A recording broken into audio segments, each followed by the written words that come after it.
பேரவைத் தலைவர்களே, இப்பொழுது மக்களுக்கு புரிஞ்சிருக்கும் என்ன அரசியல்னு. ஜிஓ பாஸ் பண்ணாங்க, அனைத்து சாதி அர்ச்சகர்களாக விழா நடத்தினாங்க, 32 பேருக்கு அப்பாயின்மெண்ட் ஆர்டர் கொடுத்துட்டு கேஸ போட்டது யாருன்னு தெரியும். 5 வருஷம் கவர்மெண்ட்ல அவங்க இருந்தாங்களா, ஆனா அந்த கேஸ வெற்றி பெறவே முடியாதான். இப்ப நம்மள பார்த்து கேஸ நடத்தி இந்த திட்டத்தை செயல்படுத்துங்கன்னு சொல்றாங்க. உறுதியாக நாங்கள் கேஸில் வெற்றி பெற்று இந்த திட்டத்தை பெரியார் வழியில் செயல்படுத்துவோம். அதை நாங்க பதிவு பண்றோம். இதில் உள்ள அரசியல் என்னன்னா, சில மதவாதிகளுடைய அழுத்தத்தினால் கேஸ போட வச்சு இவங்களே டிராப் பண்ணி இவங்களே அதுல குறிப்பா அண்ணன் சேகர் பாபு பெரியார் பேர் உச்சரிக்கவே கூடாது, எங்களுக்கு தெரியும். அதனால இந்த போன ஆட்சி பெரியார் பெயரை பேரளவுக்கு சொல்லிட்டு அனைத்து சாதி அர்ச்சகரால் திட்டத்தை கைவிடப்பட்டுட்டாங்க. 5 வருஷம் சுப்ரீம் கோர்ட்ல ஜெயிக்கவே இல்லை இந்த கேஸ்ல.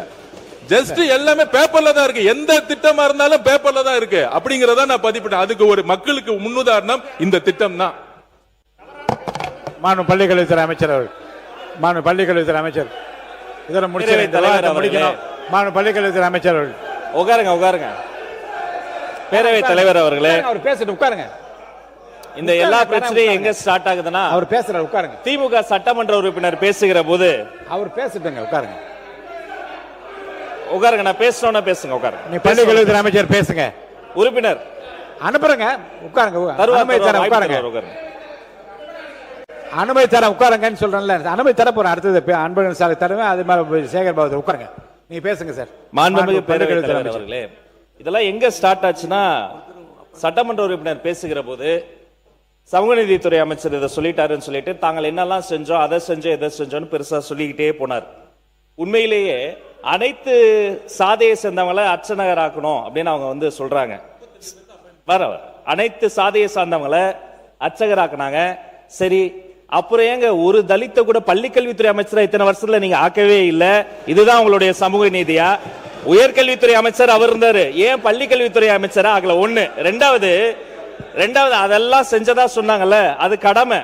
எப்போதுமே நாங்க தான் செஞ்சோம் எங்களை ஏதோ வாங்கக்கூடிய நிலையில அப்படி தாழ்த்தி பார்க்க கூடாது. அது கடமை, ஒவ்வொரு அரசின் கடமை. ஒடுக்கப்பட்ட மக்களுக்கு வேலை செய்வது கடமை.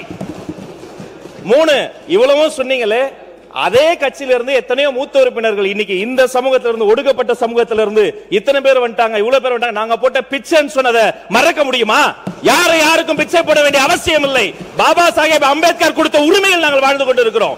அதனால மதிப்பிற்குரிய உறுப்பினர் பொதுக்கூட்டத்தில் பேசுவதை போல பேசுகிறார், இவரை சொல்லாதீங்க, அவரை சொல்லுங்க. கருத்தால் எதிர்கொள்ளுங்க. நீங்க கொடுத்து வாங்க வேண்டிய நிலைமையில நாங்க இல்ல. எல்லோருக்கும் எல்லாம். இது அம்பேத்கர் எழுதி வைத்த சட்டம். இதை செய்ய வேண்டியது கடமை. சமூக நீதித்துறை அமைச்சர் சொல்லுங்க. மாண்புமிகு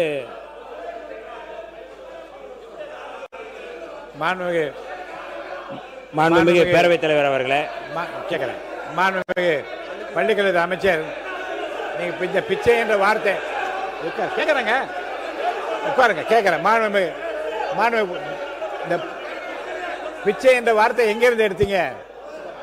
மாண்புமிகு பேரவைத் தலைவர் அவர்களே, அவர்கள் கட்சியை சார்ந்த RS பாரதி அவர்கள் ஒரு கூட்டத்தில் இப்படி பேசி அதற்காக அவர் வருத்தமும் தெரிவித்திருக்கிறாரு. வரலாறு அன்னைக்கு அப்படிதான் முஸ்தபா பேசும்போதும் கூச்சல் குழப்பத்தை ஏற்படுத்தி அப்படி ஒன்று நடக்கல, நீங்க ஆதாரத்தை கொடுத்தார். தேவைப்பட்டால் சபாநாயகருக்கு நான் ஆதாரத்தை தருவேன்.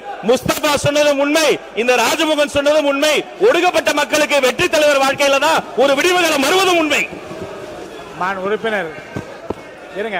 உறுப்பினர் பொதுக்கூட்டத்தில் நானே சொல்றேன். இல்ல உறுப்பினர், நீங்க சொன்ன கருத்து விமர்சனத்துக்குள்ளாகி அவர் கட்சி தலைமையை கூட அதை கண்டித்து இருங்க. அந்த பிரச்சனை முடிவு கொண்டு வந்த பிரச்சனை, அதை பற்றி பேசாமல் ஆக்கப்பூர்வமாக அடுத்த கட்டத்துக்கு என்ன செய்யலாம் என்று பற்றி நான் பேசலாம். முடிஞ்சிச்சே.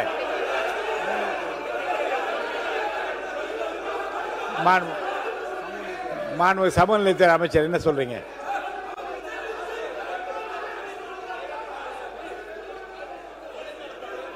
நீங்க பேசுறீங்களா? மாண்புமிகு உறுப்பினர் நேரு அவர்கள் பாருங்க. வாபஸ் வாங்க சொல்லுங்க. மாண்புமிகு பேரவைத் தலைவர் அவர்களே, உட்காருங்க. மாண்புமிகு பேரவைத் தலைவர் அவர்களே, வெளியில பேசியதெல்லாம் சட்டமன்றத்திலே கொண்டு வந்து இங்க இருக்கிற அமைச்சர்களோ உறுப்பினர்களோ பேசியிருந்தால் பரவாயில்லை. வெளியில ஏதோ பேசியதை எங்களுடைய கட்சி தலைமையை கண்டித்திருக்காங்க. சொல்லி அதை நான் சொல்லிட்டேன். இல்ல நான் கட்சி தலைமையை கண்டிருக்கேன். அதை கொண்டு வந்து கொடுத்து எங்களுக்கு இங்க இருக்க எந்த ஜாதி பாகுபாடும் யாரும் பார்ப்பதில்லை. நீங்க ஜாதி பிரச்சனையை கொண்டு வந்து விடாதீர்கள். அதான் முக்கியம். அமைச்சர் வந்து ஜாதி பிரச்சனையை கொண்டு வந்து விட்டு விடாதீர்கள். அதான் விஷயம். இல்ல பேரவை தகுந்த முறை நான் அதை சொல்லிவிட்டேன். வெளியிலே பேசுகிற பேச்சுக்கு ஏற்கனவே மாண்புமிகு உட்காருங்க இருங்க ஒரு இல்ல மேற்கொண்டு இந்த பிரச்சனை வந்து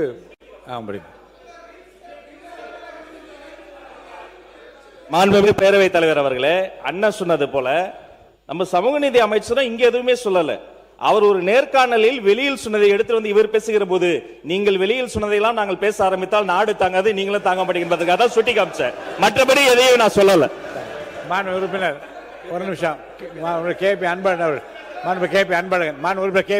அப்புறம் உங்களுக்கு தரேன். மாண்புமிகு பேரவைத் தலைவர் அவர்களே, மாண்புமிகு பொதுப்பணித்துறை அமைச்சர் அவர்கள் பேசுகின்ற போது 75 ஆண்டு காலமாக ஆதி திராவிட சமுதாயத்தைச் சேர்ந்தவர்கள் உயர்கல்வி என்கின்ற நிலையை எட்டுகின்ற வகையிலே எதையும் செய்யவில்லை என்று சொன்னார். ஒரே ஒரு புள்ளி விவரத்தை மட்டும் நான் இப்போது சொல்லுகிறேன். ஆல் இண்டியா 75 வருஷம்னா 31 வருஷம் அதுல நாங்க ஆட்சியில் இருந்துக்கிறோம். All India survey of higher education report gross enrolment ratio 2019-20 பட்டியல் வந்து ஆன்லைன்ல எடுத்து பாருங்க. இப்போ அன்னைக்கு ஒட்டுமொத்தமா மாணாக்கர்களுடைய சேர்க்கை 51.4%, ஆதி திராவிட சமுதாயத்தை சேர்ந்தவங்க 40%, பழங்குடியினர் சமுதாயத்தை சேர்ந்தவங்க 39%. அந்த பட்டியல் இருக்கு. அது நாங்க தயாரித்த பட்டியல் இல்ல, ஆல் இண்டியா சர்வே பண்ணது. ஒன்று. இன்னொன்று, புரட்சி தலைவர் காலத்தில் கட்டி கொடுக்கப்பட்ட அந்த ஓட்டு வீடுகளை கூட சரி செய்வதற்காக இதய தெய்வம் புரட்சி தலைவர் அம்மா அவர்கள் 2004ஆம் ஆண்டு 1,07,000 வீட்டுக்கு 10,000 ரூபாய் மேனிக்கு ஒதுக்கி தந்து 107 கோடியை ஒதுக்கி தந்தவர் புரட்சி தலைவர் அம்மா அவர்கள். அதன் பிறகு குடிசை இல்லாத வீடுகளை எல்லாம் உருவாக்க வேண்டும் என்பதற்காக அம்மா இல்லத்தை கொண்டு வந்து அந்த ஆதி திராவிட சமுதாயத்தை சார்ந்தவர்களுக்கு வீடு கொடுத்தது இதய தெய்வம் புரட்சி தலைவர் அம்மா அவர்கள். பொதுவாக 75 ஆண்டு காலம் என்று மாண்புமிகு பொதுப்பணித்துறை அமைச்சர் பேசக்கூடாது. புள்ளி விவரம் கூட அரசிடம் இருக்கிறது. எல்லாத்தையும் எடுத்து பாருங்க. பார்த்துட்டு நீங்க பேசுங்கன்னு சொல்லிட்டு இந்த தகவலை 75 காலத்தில் திராவிட கழக ஆட்சி, அதிமுக ஆட்சி 31 ஆண்டு காலம் ஆட்சி செய்தது. அந்த ஆட்சி காலத்திலே ஆதி திராவிட சமுதாயத்திற்கு பாதுகாவலராக இருந்தது இதய தெய்வம் புரட்சி தலைவர் அம்மா அவர்கள், அண்ணன் எடப்பாடியார் அவர்கள் என்பதை இந்த நேரத்தில் சொல்லி அமர்கின்றேன். சமூக நீதித்துறை அமைச்சர் வாய்ப்பு தரும். உட்காருங்க. அவர் பேசி சமூக நீதித்துறை அமைச்சர் பேசுறீங்க. மாண்புமிகு பேரவைத் தலைவர் அவர்களே, நான் இந்த சமூக நீதித்துறையினுடைய அறிவிப்புகளை அறிவித்துவிட்டு மாண்புமிகு முதல்வர் அவர்களை சந்திப்பதற்கு காலையிலே நான் வந்து நேரம் கேட்டிருந்தேன். உங்களிடமும் நான் அனுமதி கேட்டுவிட்டு தான் நான் வந்து மாண்புமிகு முதல்வர் அவர்களை சந்தித்து ஏற்கனவே நான் சொல்லிட்டேன். இல்ல 5 அனுமதி கேட்டார்கள், 3 பேர் அனுமதி கொடுத்து வந்து இதுக்கு வந்து ஏதோ வெளியில போயிட்டேன், பொறுப்பில்லாமல் இருப்பது போன்று ஒரு செய்தியை சொன்னார்கள். அப்படி என்னுடைய சகோதரர் மரியாதைக்குரிய ராஜா அவர்கள் பேசும்பொழுது ஆதி திராவிட மக்களுக்கு அல்லது தலித்துகளுக்கு என்னென்ன செய்ததை அவர் வந்து சொல்லியிருக்கிறார், அவர் ஆட்சி காலத்தில் என்னென்ன செய்திருக்கிறார்கள் என்று சொன்னார்கள். அது வந்து நான் வந்து அதை மறுக்கவில்லை. நான் அவர் ஏன் அப்படி வந்து சொன்னார், என்ன ஆதாரம்னா நான் கேட்கல, அது சொல்லவும் இல்லை. ஆனால் வெள்ளிக்கிழமை பேசும்பொழுது மாண்புமிகு முன்னாள் உயர்கல்வித்துறை அமைச்சர் அவர்களாக இருக்கட்டும் அல்லது அதிமுகவுடைய முன்னாள் உயர்கல்வித்துறை அமைச்சராக இருக்கட்டும், அவர்கள் பேசும்பொழுது தலித்தை வந்து நாங்கள் பொது தொகுதியிலே கோயம்புத்தூரில் நிறுத்தினோம் என்று அவர் சொன்னார். அதிமுகவுடைய முன்னாள் உயர்கல்வித்துறை அமைச்சர் பேசும்பொழுது நாங்கள் வந்து திருச்சியில் நிறுத்தினோம், தலித் எழில்மலையை நிறுத்தினோம் என்று அவர்கள் சொன்னார்கள். நான் இந்த அவையிலே கேட்க வேண்டிய கேள்வி என்பது, நீங்கள் இந்த நிறுத்துவது என்பது கோட்பாட்டு அடிப்படையில் பேசுகிறீர்களா அல்லது பச்சாதாபத்தின் அடிப்படையில பரிதாபத்தின் அடிப்படையில் இதை சொல்கிறீர்களா? நான் சொல்றேன். தயவு செய்து இருங்க. பேசுறேன். நினைக்காதீங்க. உட்காருங்க. அமைதி. உட்காருங்க. நீங்க பேசுங்க. பேசி முடிங்க. பேசுங்க. பச்சாதாபம் பரிதாபம் அடிப்படையில் தலித்துகளை ஆதி திராவிடவர்களை நீங்க பார்ப்பதாகத்தான் நான் பார்க்கிறேன். ஒன்று. இரண்டாவது செய்தி நான் சொல்றேன், நான் சொல்லி முடிக்கிறேன். இரண்டாவது செய்தி சொல்றேன். இல்ல உண்மையாவே பேசி முடிக்கட்டுங்க. அது இல்ல ஏன் இவ்வளவு பதற்றப்படுற? நான் ஒண்ணுமே கேட்கல, இப்பதான் ஆரம்பிக்கிறேன். நான் இதுதான் நீங்க தலித்துகளை வந்து நீங்கள் இல்ல தலித்துகளை பேச விடாமல் இதுதான் நீங்க செய்யற காரியமா? நான் கேட்கிறேன். நான் முழுமையாக பேசுவதற்கு எங்களுக்கு அனுமதி கொடுங்கள். நான் முழுமையா பேசணும்.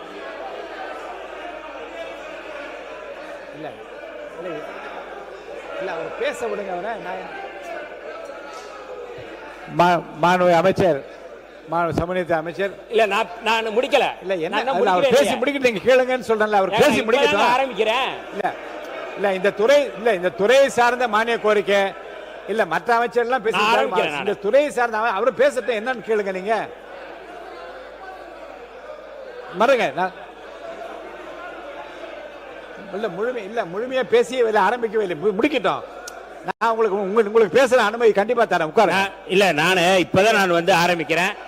தயவு செய்து என்னுடைய குரலையும் இந்த அவையில வந்து இருக்கணும்னு நான் விரும்புறேன். நான் இதற்கு முன்பு நான் பேசிய பேச்சுக்கள் வேறு. இந்த துறை சார்பாக நான் பதில் சொல்ல வேண்டியது ஒட்டுமொத்த சமூகத்தினுடைய குறைகளை அல்லது கேள்விகளை நான் கேட்க வேண்டிய தேவை இருக்கு. அப்ப இது கோட்பாட்டு அடிப்படையில் இது எடுக்கப்படுகிறது என்றால் நான் கேட்பது, கடந்த முறை 4 சட்டமன்ற உறுப்பினர்கள் விடுதலை சிறுத்தைகள் சார்பாக போட்டியிட்டு வெற்றி பெற்று இதே அவையில் இருந்தோம். உண்மையாவே கோட்பாட்டு அடிப்படையில் செயல்படுகிறது என்றால் 2 சட்டமன்ற உறுப்பினர்கள் தான் நாங்கள் இருக்கின்றோம். ஆனால் 2 சட்டமன்ற உறுப்பினர்கள் ஒருவருக்கு அமைச்சரவை கொடுத்து ஆட்சியிலும் பங்கு அதிகாரத்திலும் பங்கு என்பதுதான் கோட்பாடு. ஆனால் 4 சட்டமன்ற உறுப்பினர் இருந்தபோது கூட